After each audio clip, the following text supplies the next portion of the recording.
Later on Sunday, something very out of the ordinary, very strange happened to me, and to Crusher and Sugar Bear, and to the chickens.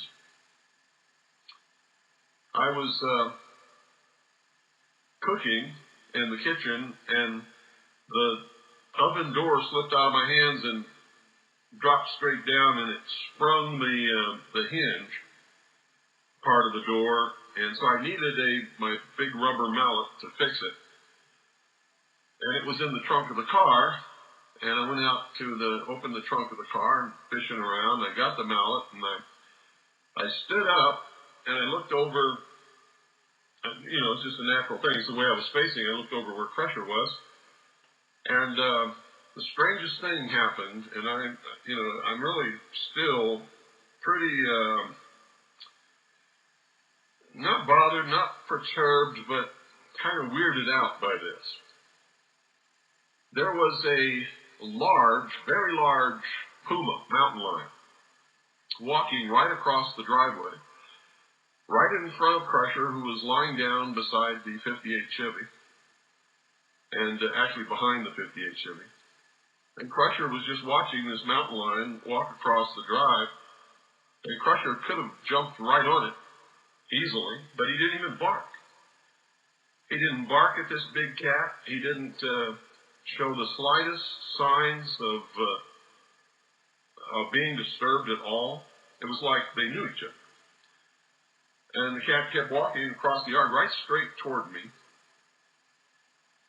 And Sugar Bear just lay there and watched it.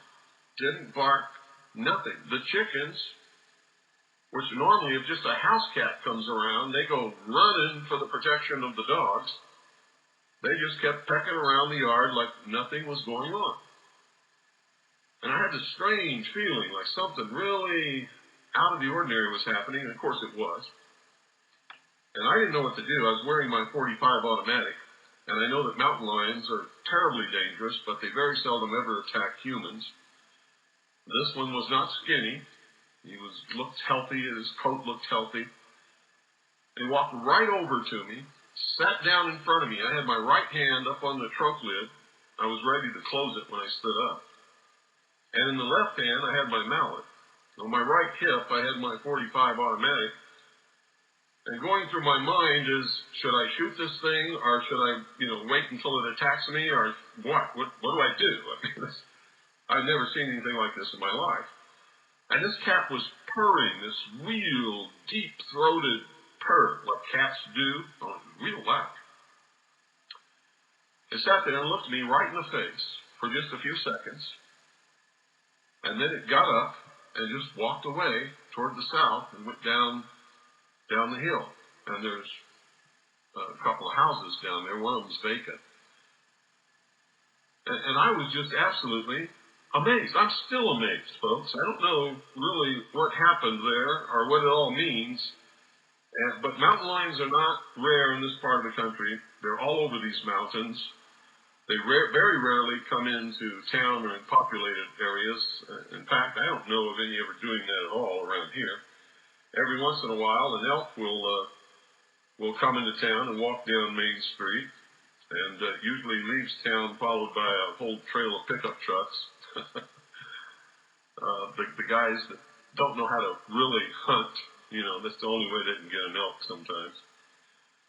And a couple of winters ago, about 3 or 4 winters ago, a cow elk came up here and camped out in the backyard and stayed there all winter. We had our own cow elk in our backyard, and I had to go down to the feed store and buy stuff to feed it because there wasn't anything for it to eat. I don't know where she came from or why she decided to stay in my backyard. But we had to keep it secret because there are some people that don't have much honor, folks. And they would have shot it. So she stayed in our backyard the whole winter. I mean, strange things happen occasionally around here involving animals. And of course, I told you about the night that the dogs were just going absolutely crazy, and I went out and opened the front door and shined the light out, and there was this thing I'd never seen before. I've since come to learn that it's a South American or Central American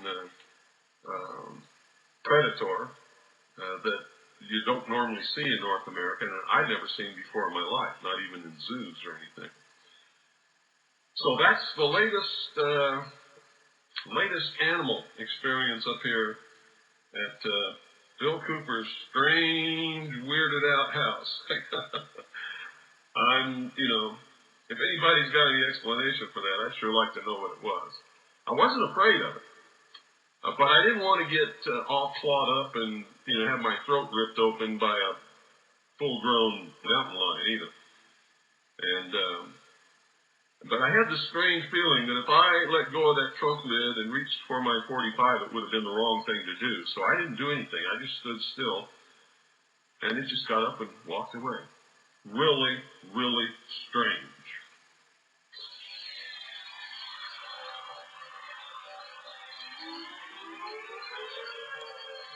We're going to be taking your calls all hour, folks. The number is 520-333-4578. You're listening to the Hour of the Time. I'm William Cooper, the most dangerous radio host in America. Good evening. You're on the air. Hello, Mr. Cooper. This is Marie from Colorado. Hi. And you wanted someone to call to say had an explanation, and this is my explanation. It makes sense to me. That's your guardian angel. Oh, really? Because your two dogs and your chickens, and we have chickens too, so we know how, perturbed they can get over anything. And they sensed that that was a spiritual being. So they knew, in the sense that animals know things sometimes better than we know things, that that's your guardian angel. And, I'm Catholic, and in the lives of the saints, St. John Bosco had a gray wolf as his guardian angel. And that gray wolf would come and materialize and come to his protection whenever he was in need of protection, like from assassins or robbers or anything else traveling around.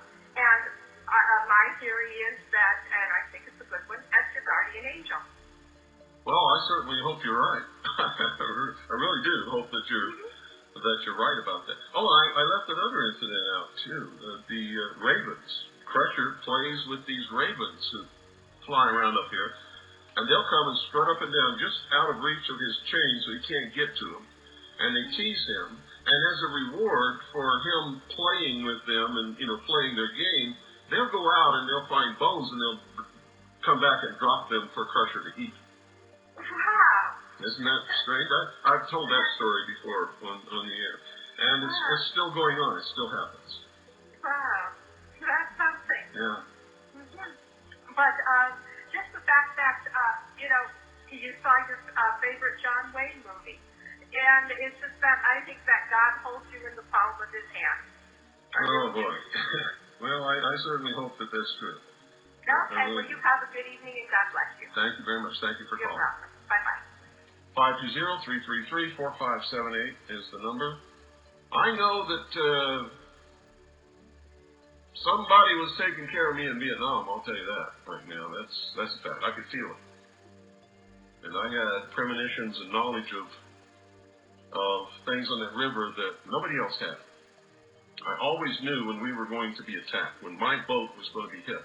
And I knew from exactly the place where the ambush would occur. And because of that, I was able to not get me or any of my crew members killed. And I was very thankful about that. Good evening. You're on the air.